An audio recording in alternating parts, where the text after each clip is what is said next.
Start. Yes, नमस्कार विद्यार्थियों। अपने पृथ्वीराज चौहान के बारे में बात करने से पहले अजयराज व अर्णोराज के बारे में पढ़ा था। मैंने आपको गोरख फर्स्ट के बारे में बताया था। गोरख फर्स्ट ने हर्षनाथ मंदिर का निर्माण कराया और हर्षनाथ जो थे आपके चौहानों के क्या थे, कुल देवता थे। उसके बाद में मैंने गोरख सेकंड बताया और उसके बाद चंद्रराज बताया था। उसकी रानी थी जो रुद्राणी थी, उसका नाम, वो 1000 दीपक जलाया करती थी और भगवान शिव को खुश किया करती थी। मतलब भगवान शिव को खुश करने के लिए 1000 दीपक वगैरह जलाया करती थी।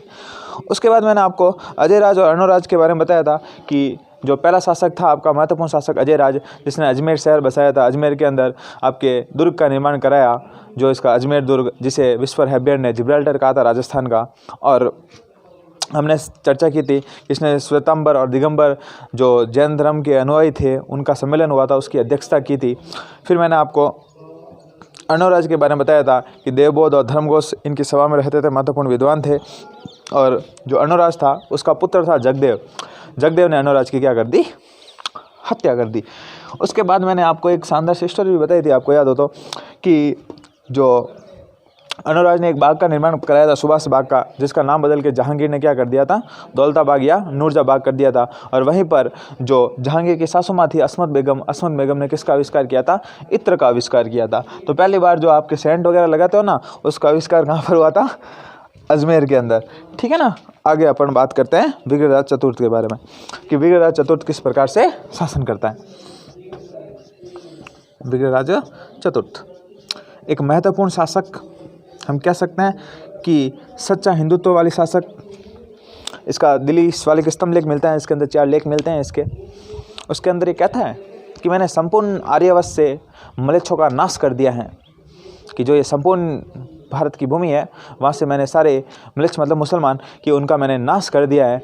और मैं चाहूँगा कि मेरे आने वाले जो भी पीढ़ी वगैरह है, जो भी राजा बनेंगे, वो भी इन म्लेच्छों को अटक पार करने न दे। अटक सिंधु नदी के बाद जो आगे स्थान आता है उसको अटक कहा जाता है। विग्रहराज चतुर्थ के बारे में अपन बात करेंगे कि और इसने क्या क्या किया। एकमात्र ऐसा शासक था जिसके समय संपूर्ण राजस्थान की राजधानी वो थी दिल्ली। ठीक है ना, कि दिल्ली को भी इसने जीत लिया था और दिल्ली भारत की राजधानी हुआ करती थी। इसकी भारत की राजधानी, आज भी हम पढ़ते हैं दिल्ली भारत की राजधानी है, लेकिन ये रहा कहाँ करता था, अजमेर के अंदर। कहाँ रहा करता था, अजमेर में। तो इसलिए इसने संपूर्ण भारत की राजधानी किसको बना दिया, अजमेर को। तो विग्रहराज चतुर्थ के समय संपूर्ण भारत की राजधानी कौन सी रही थी, अजमेर। अजमेर को इसने संपूर्ण भारत की क्या बना दिया, राजधानी। आप इससे ही पता लगा सकते हैं कितना शक्तिशाली शासक रहा होगा। फिर अपन बात करते हैं कि इसने विग्रहराज चतुर्थ का जो समय था वो golden era of Chauhan dynasty था, स्वर्णकाल था, स्वर्णकाल चौहानों का। कौन कहते हैं, डॉक्टर दशरथ शर्मा। डॉक्टर दशरथ शर्मा कहते हैं कि जो विग्रहराज का जो समय था वो जो चौहान डायनेस्टी थी उसका क्या था, स्वर्णकाल था, गोल्डन पीरियड था। इसने नाडोल का जो एक शासक था कुंतीपाल, इसने नाडोल के शासक कुंतीपाल को हराया। नाडोल के शासक कुंतीपाल को हराया था। नाडोल आपके पाली में पड़ता है, ठीक है ना। तो वहाँ पर भी चौहानों का शासन रहा था, वाकपति राज वगैरह अपन बात करेंगे जब नाडोल पढ़ेंगे तब, ठीक है ना। तो कुंतीपाल को इसने हरा दिया था। इसने झांसी व दिल्ली पर भी अधिकार कर दिया। कहाँ पर, झांसी की रानी लक्ष्मीबाई के बारे में आपने सबने सुना होगा। झांसी व दिल्ली पर अधिकार कर लिया,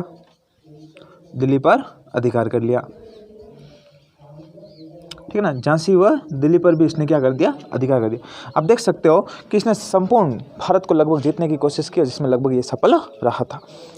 फिर ऐसा कहा जाता है कि विग्रहराज एक अच्छा राइटर भी था, अच्छी कविताएं वगैरह भी लिखा करता है। विग्रहराज को कवि जयानक ने कवि बांधव की उपाधि दी। विग्रहराज को जयानक ने कवि बांधव की उपाधि दी।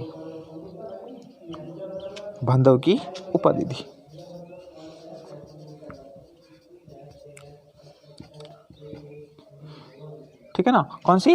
कवि बांधव की उपाधि दी थी। किसको? आपके विग्रहराज चतुर्थ को।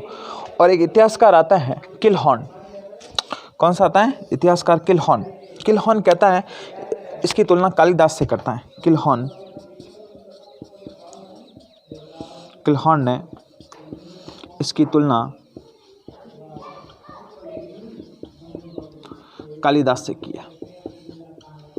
कालिदास एक महान रचनाकार हुआ था जिसने मेघदूत रचना लिखी थी, बड़ी फेमस हुई थी, और एक ग्रंथ लिखा था अज्ञान शकुंतलम, ठीक है ना। उसका लेख किसने लिखा था? कालिदास ने। तो उसके साथ किसकी तुलना की जाती है? आपके विग्रहराज चतुर्थ की तुलना की जाती है। हरिकेली नाटक, ठीक है ना। हरिकेली नाटक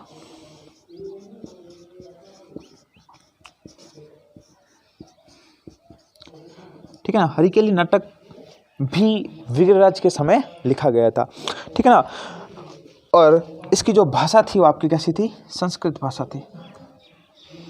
और कैसा कहा जाता है कि हरिकेली नाटक की कुछ पंक्तियाँ राजा मोहन राय की जो समाधि है उस पर भी अंकित हैं, ब्रिस्टल इंग्लैंड के अंदर, ठीक है ना। तो विग्रहराज चतुर्थ की कुछ पंक्तियाँ कहाँ पर है? ब्रिस्टल इंग्लैंड के अंदर भी अंकित है। इसमें भगवान शिव व कृतार्जुन की जानकारी मिलती है। भगवान शिव व कृतार्जुन, ठीक है ना, उसकी हमें जानकारी प्राप्त होती है। हरिकेली नाटक हो गया जिसकी रचना विग्रहराज चतुर्थ ने की थी। अच्छा सवाल बन सकता है कि हरिकेली नाटक की रचना करने वाला शासक कौन था? विग्रहराज चतुर्थ था, ठीक है ना। और इसकी भाषा कैसी है? संस्कृत है, ठीक है ना। और इसकी कुछ पंक्तियाँ मैंने बता दिया, राजा राम मोहन राय की जो समाधि बनी हुई है ब्रिस्टल इंग्लैंड के अंदर, वहाँ पर अंकित है। और इनकी कुछ पंक्तियाँ आपके 2.5 दिन के झोंपड़े पर स्थित है। 2.5 दिन के झोंपड़े पर अंकित है। झोंपड़े पर अंकित है। देखो हुआ क्या था कि विग्रहराज चतुर्थ ने एक सरस्वती संस्कृत पाठशाला का निर्माण कराया था। किसका? सरस्वती संस्कृत पाठशाला। सरस्वती संस्कृत पाठशाला। संस्कृत पाठशाला, ठीक है ना। इसका निर्माण किसने कराया था? आपके विग्रहराज चतुर्थ ने निर्माण कराया था। लेकिन जब कुतुबुद्दीन ऐबक भारत के ऊपर आक्रमण करता है तो इस सरस्वती संस्कृत पाठशाला तो इसको तुड़वा देता है और इसकी जगह पर वो किसका निर्माण कराता है? 2.5 दिन के झोपड़े का निर्माण करवाता है। यही अपने राजस्थान की पहली मस्जिद भी कह सकते हैं कि राजस्थान की पहली मस्जिद कौन सी थी? 2.5 दिन का झोपड़ा, ठीक है ना। ये क्या थी? राजस्थान की पहली मस्जिद मानी जाती है आपके, ठीक है ना। उसके बाद देखो आगे अपन और बात करेंगे। थोड़ा सा मिटा देता हूँ, आप लिख देना आराम से।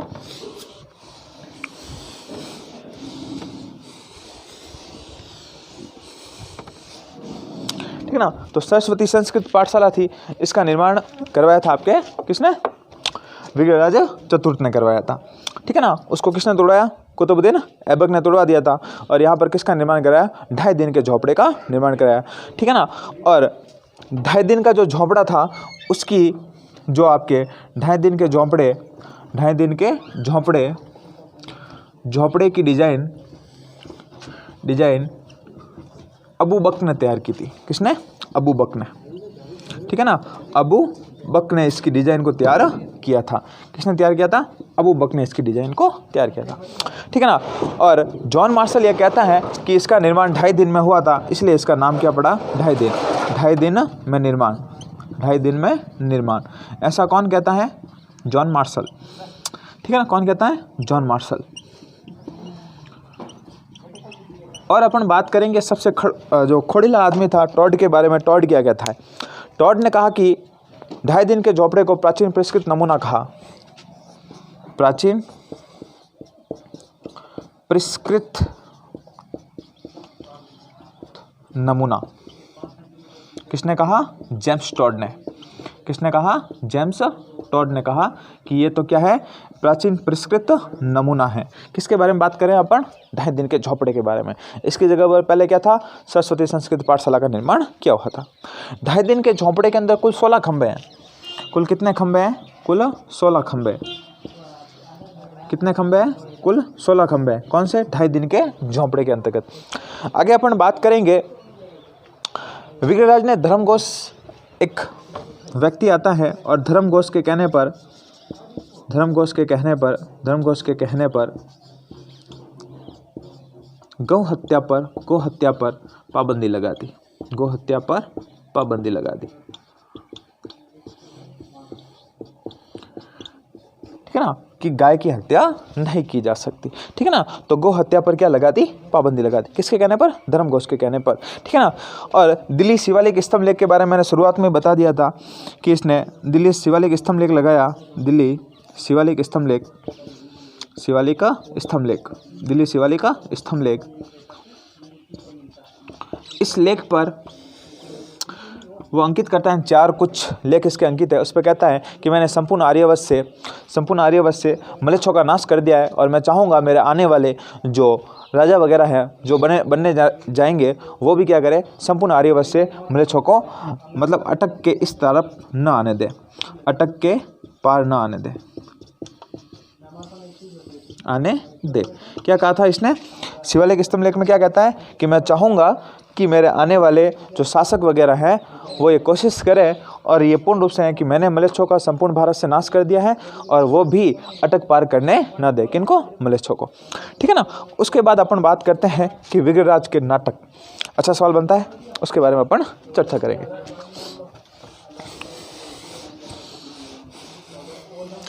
ठीक है ना, कि विग्रहराज के प्रमुख नाटक। पहला नाटक आता है ललित विग्रहराज, ललित विग्रहराज। कौन सा था, ललित विग्रहराज।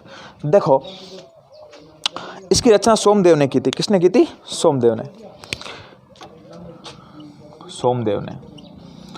और ये जो मैं दो चीज़ें लिखा रहा हूँ, ललित, एक तो ललित विग्रहराज और एक आपके एक और आता है, उसका नाम है बिसलदेव रासो। क्या नाम है, Bisaldev Raso, Bisaldev Raso is the most important question. पता नहीं कितनी बार गवर्नमेंट एग्जाम के अंदर पूछे हुए हैं, हर बार कहीं ना कहीं से क्वेश्चन बन जाए। बिसलदेव रासो की रचना की थी नरपति नल्ला ने, नरपति नल्ला।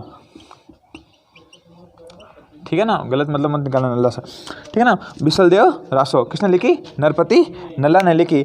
और इसके अंदर नागमती का वर्णन मिलता है। किसका मिलता है, नागमती का, सॉरी राजमती का। ठीक है ना, कि जो बिसलदेव की रानी थी उसका इसके अंदर क्या मिलता है, वर्णन मिलता है। ठीक है ना, बिसलदेव रासो के बारे में जान लिया। ये सारी प्रमुख बातें किसकी थी, विग्रहराज चतुर्थ के बारे में। अब विग्रहराज चतुर्थ के पुत्र थे, उसके बारे में अपन बात करेंगे। ठीक है ना, कि कौन कौन से थे, ये चीज़ लिख लेना आप, मोस्ट इंपॉर्टेंट डाल के लिखना। ये पुस्तकों के नाम पूछे जा सकते हैं, ललित विग्रहराज और बिसलदेव रासो। बिसलदेव रासो तो किसने लिखा, नरपति नल्ला ने। ललित विग्रहराज किसने लिखा, सोमदेव ने। और मैंने क्या बताया था, हरिकेली नाटक किसने लिखा, विग्रहराज चतुर्थ ने स्वयं ने उस नाटक की रचना की थी। अब हमने क्या क्या पढ़ा, अजयराज, अर्णोराज और विग्रहराज हमने पढ़ लिया। इसके पुत्र था पृथ्वीराज सेकंड। इसका पुत्र कौन था, पृथ्वीराज सेकंड। पृथ्वीराज जो सेकंड था उसकी जो मृत्यु हो गई, निपुत्र मतलब पुत्र हुआ ही नहीं, और इसकी पहले ही क्या हो गई, मृत्यु। तो इसने कुछ ज़्यादा शासन नहीं किया। उसके बाद राजा बनेगा आपके सोमेश्वर। कौन बनेगा, सोमेश्वर। सोमेश्वर क्या बनता है, राजा। और किसी एग्जाम में ये नाम था कि सोमेश्वर का उपनाम क्या था, तो ठीक है ना, उसका उपनाम था लंकेश्वरपति। क्या नाम था, प्रताप लंकेश्वर। क्या था, प्रताप लंकेश्वर। मोस्ट इंपॉर्टेंट सवाल है, ये सवाल पूछा हुआ है अभी हाल के कोई गवर्नमेंट जॉब के एग्जाम थे उसके अंदर पूछा हुआ है कि सोमेश्वर का उपनाम क्या था, तो प्रताप लंकेश्वर उसका क्या था, उपनाम था। ठीक है ना, अपने पिता अर्णोराज की क्या बनाई, मूर्ति बनाई। अपने पिता अपने दादाजी अर्णोराज की मूर्ति का निर्माण करवाया।